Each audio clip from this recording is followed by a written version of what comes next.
Right, we're out in Bangkok, Thailand, and this is Bro Teach Me Crypto, episode 9.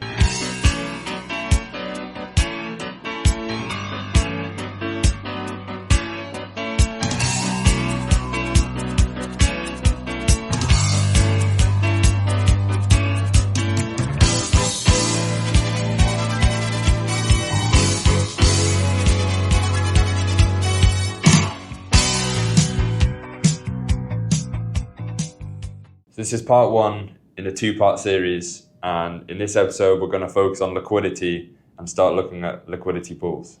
You ready, Pete? Yeah. Let's do it. All right. So the first thing to know is, what is liquidity, right? The definition of it is the ease in which you can convert an asset into cash. Got you. So let's say you've got some Solana. How easily can you sell that into pounds? We've got 2 scenarios on the whiteboard here. Got a paddling pool, not much water in it, and the ocean, a lot of water. Let's say you go for a swim in this paddling pool, the water's going to move a lot. Yeah.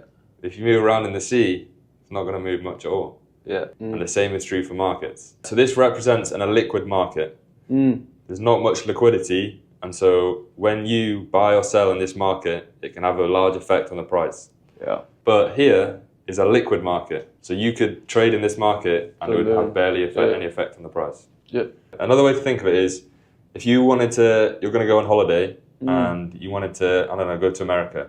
So you went to the post office and you exchanged some of your pounds for dollars. Now your trades, that exchange isn't going to affect the exchange rate for that currency. But if you went and bought up all the Van Gogh paintings and there's only a few left, it might cause a massive surge in price. Yeah. And so that's the difference between a liquid and an illiquid market. Yeah. Good. Markets are liquid when there's many buyers and sellers. And one of the features of a liquid market is something called the spread, which is the difference between what somebody's willing to pay and what somebody's willing to sell for as small. Going back to the foreign exchange, when you're getting pounds for dollars, it will say, we buy dollars for this amount and we sell pounds for this amount. The difference between those 2 numbers, that's the spread. Oh, yeah. And so illiquid markets, that's very big, and liquid markets, it's very small. We can visualize liquid and illiquid markets using an order book. All right, so the next bit, Pete, is something called an order book, which I just mentioned. So imagine a scenario where up here we have apple farmers looking to sell their apples, and down here we have supermarkets looking to buy apples. These 2 farmers here, one of them is prepared to sell 10 kilograms of apples for $101, but the other farmer, he's only willing to accept 102. And down here, 2 supermarkets, one of them is prepared to pay $99 for the 10 kilograms, and the other, he'll only pay 98. These trades that are being put onto this order book, they haven't been fulfilled. They're just there saying, I'm willing to sell my apples for this amount, and I'm willing to buy apples for this amount. These asking prices, that's what they call ask prices, and these bid prices, when they match, that's when a trade happens. Good. The $100, because it's the difference between the bid and the ask, that's roughly what the market price is. But a trade never happens at the market price. Because if you're a supermarket, for example, if you wanted to buy 10 kilograms of apples, you'd have to take this. Market price is like an illusion. The lowest someone's willing to sell you apples is only $101. The difference between the bid price and the ask price is the spread, which we just talked about. And so this is how, in the stock market and most markets around the world, this is how trading happens. Right. So a trade only happens when people agree on a price together. Yeah. Good? That's how it works in the stock market, and now we're going to talk about liquidity pools and how that works with crypto. Okay, so we just talked about an order book system, and in the order book system, you always have to wait for another person to take the other side of your trade. Right. So if you were buying apples, I'd have to be selling apples at the same price for the trade to happen. With a liquidity pool, it will always take the other side of your trade. No matter the price, time, it always takes the other side of your trade. Got it. This liquidity pool is a bit special. And we're using a bucket of apples and dollars for the example.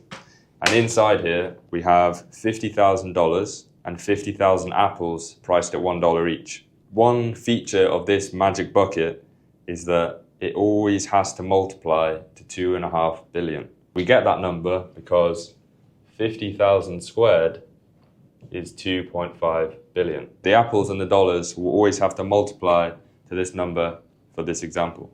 Imagine a supermarket comes along and he puts $6,000 into the bucket. Now, in the bucket, we have $56,000 and 50,000 apples. But we need to work out how many apples that the supermarket should get in return for its $6,000. If we take the 2.5 billion here, we divide it by 56,000,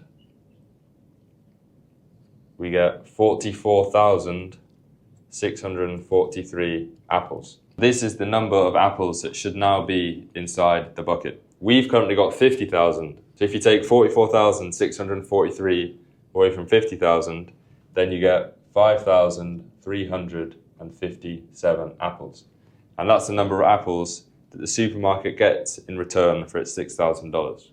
So at the start, I said that each apple was valued at $1. So if the supermarket put $6,000 into the pool, you may wonder why they didn't get 6,000 apples back. But the apples are getting more expensive as there's less of them. Exactly. Spot on, Pete. As there's fewer apples in the pool, the price per apple increases because they become more scarce. For the first apple, the supermarket will pay $1. But for the 10th, it'll pay 1.0004, and for the 1,000th, it'll pay $1.04. The fewer apples that are left in the liquidity pool, the higher the price until it gets to infinity. Surely it can't get to infinity. It will. If it's got to equal 2.5 billion, Mm-hmm. surely the most it could ever be is one apple and $2.5 billion. Exactly. But what happens when you get a tenth of an apple? In financial markets, you can get smaller. For example, you don't have to buy a whole Bitcoin. Yeah. You could buy a tiny amount. Yeah. Mm-hmm. But if you did buy the last apple, it would be 2.5 billion. It would, yeah. So for the visual learners, here's a graph showing the number of apples compared to the number of dollars in the pool. At this first point here, we have $18,000 in the pool, and at this point, we have 138,889 apples. When this is the case, the price per apple is $0.13. That's because there are so many apples, so they're not scarce, and so the price falls. This is the starting scenario where we had $50,000 and 50,000 apples, and of course, each apple is worth $1 at that point. And this part on the right, we have $110,000 for only 22,727 apples. As you'd expect, the price per apples is very high because the apples in the bucket are scarce. And so we have a price per apple of $4.84. What happens when the liquidity pool just runs out of apples? They all get bought. Mm-hmm. A liquidity pool will always take the other side of your trade, no matter the price. Yeah. And as the fewer and fewer apples in the pool, the price tends to infinity. And so you're right. You just don't want to buy them. Well, exactly, yeah. They become so expensive that you just wouldn't buy it. Yeah. You could never empty this pool. At the smallest fraction of an apple, it would cost infinity. Mm-hmm. It will always contain some apples and some dollars. Got it. Great question. There's some key details about providing liquidity which we need to go over before we continue. The first one being, when you make a deposit into a liquidity pool, you receive back a liquidity providing token, an LP token. Got it. And this token just represents the apples and the dollars that you've put into this pool. When you want to take your dollars and apples out, you swap back the LP token, which represents the money that you've put in. Yeah. As with this example, typically you put liquidity in equal weightings. So we put $50,000 and 50,000 apples with each apple priced at $1. So that's an equal weighting into the pool. Lastly, anytime a trade is made with this liquidity, you earn a small fee as a liquidity provider. Mm-hmm. And so the more trades that happen with this pool, the more fees that your liquidity earns. But there's a catch. The catch is something called impermanent loss. Let's return to the scenario that we had at the start. You've put in $50,000 and 50,000 apples priced at $1 each. The total value of our pool is then $100,000. Mm-hmm. The supermarket comes along and it puts $6,000 into the pool and takes out 5,357 apples. Yeah. And so now we have in the pool $56,000 and 44,643 apples. To find the price of the apples now in the pool, we divide the $56,000 by the number of apples and we get a price of $1.25 per apple.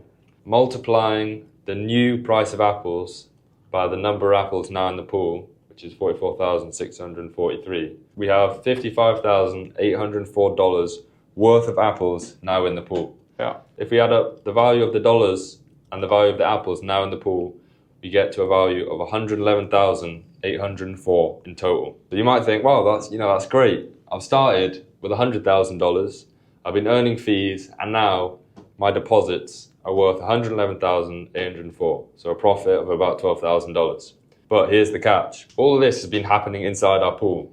But you can assume that, outside of our pool, people are also trading for the same amount.